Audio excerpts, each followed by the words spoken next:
اعوذ باللہ من الشیطان الرجیم بسم اللہ الرحمن الرحیم۔ صحیح مسلم حدیث نمبر 5741 جابر رضی اللہ عنہ سے روایت ہے، رسول اللہ صلی اللہ علیہ وسلم نے فرمایا، ہر بیماری کی ایک دوا ہے، جو وہ دوا پہنچتی ہے تو اللہ کے حکم سے شفا ہو جاتی ہے۔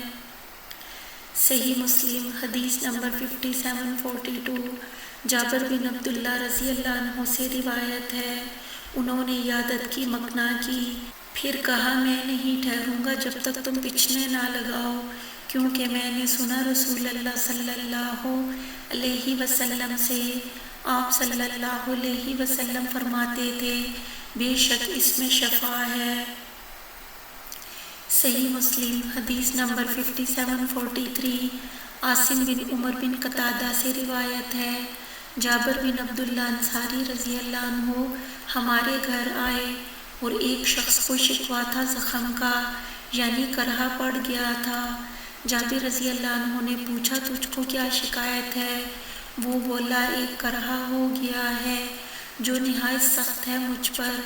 جابر رضی اللہ عنہ نے کہا اے غلام، ایک پچھنے لگانے والے کو لے آ۔ وہ بولا پچھنے والے کا کیا کام ہے؟ جابر رضی اللہ عنہ نے کہا میں اس زخم پر پچھنا لگانا چاہتا ہوں۔ وہ بولا قسم اللہ کی مکھیاں مجھ کو ستائیں گی اور کپڑا لگے گا تو تکلیف ہوگی مجھ کو اور سخت گزرے گا مجھ پر۔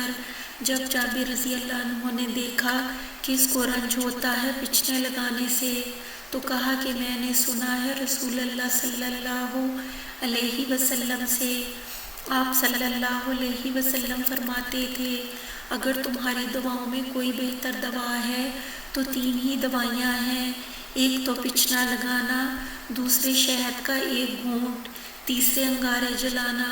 اور رسول اللہ صلی اللہ علیہ وسلم نے فرمایا کہ میں داغ لینا بہتر نہیں جانتا۔ راوی نے کہا پھر پچھنے لگانے والا آیا اور پچھنے لگائے اس کو تو اس کی بیماری جاتی رہی۔ صحیح مسلم حدیث نمبر 5744 ام المومنین سیدہ ام سلمہ رضی اللہ عنہ سے روایت ہے، انہوں نے اجازت چاہی رسول اللہ صلی اللہ علیہ وسلم سے پچھنے لگانے کی۔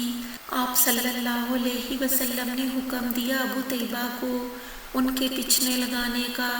راوی نے کہا ابو طیبہ ام سلمہ کے رضائی بھائی تھے۔ ابو طیبہ ام سلمہ کے رضائی بھائی تھے یا نابالغ لڑکے تھے جن سے پردہ ضروری نہیں، اور ضرورت کے وقت دوا کے لیے اجنبی شخص بھی لگا سکتا ہے اگر عورت یا لڑکا نہ ملے۔ صحیح مسلم حدیث نمبر 5745 جابر رضی اللہ عنہ سے روایت ہے، رسول اللہ صلی اللہ علیہ وسلم نے ابی بن کعب کے پاس ایک حکیم کو بھیجا، اس نے ایک رگ کاٹی یعنی فسد لی، پھر داغ دیا اس پر۔ صحیح مسلم حدیث نمبر 5746 عامشک سے روایت ہے اور اس میں رگ کاٹنے کا ذکر نہیں ہے۔ صحیح مسلم حدیث نمبر 5747 جابر بن عبداللہ رضی اللہ عنہ سے روایت ہے، ابی بن کعب رضی اللہ عنہ کو احزاب کی جنگ میں ایک تیر لگا تو رسول اللہ صلی اللہ علیہ وسلم نے ان کے داغ دیا۔ صحیح مسلم حدیث نمبر 5748 جابر رضی اللہ عنہ سے روایت ہے، سعد بن معاذ رضی اللہ عنہ کو الکحل ایک رگہ میں تیر لگا تو رسول اللہ صلی اللہ علیہ وسلم نے داغ دیا ان کو تیر کے پھل سے اپنے ہاتھ سے، ان کا ہاتھ سوج گیا، آپ صلی اللہ علیہ وسلم نے دوبارہ داغ دیا۔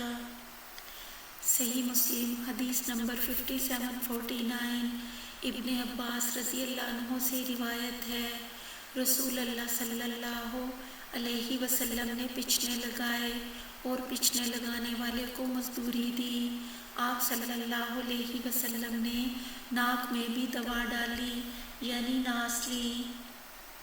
صحیح مسلم حدیث نمبر 5750 انس بن مالک رضی اللہ عنہ سے روایت ہے، رسول اللہ صلی اللہ علیہ وسلم نے پچنے لگائے اور آپ صلی اللہ علیہ وسلم کسی کی مزدوری نہ رکھتے تھے، یعنی دے دیتے تھے تو پچنے لگانے والے کو بھی دی۔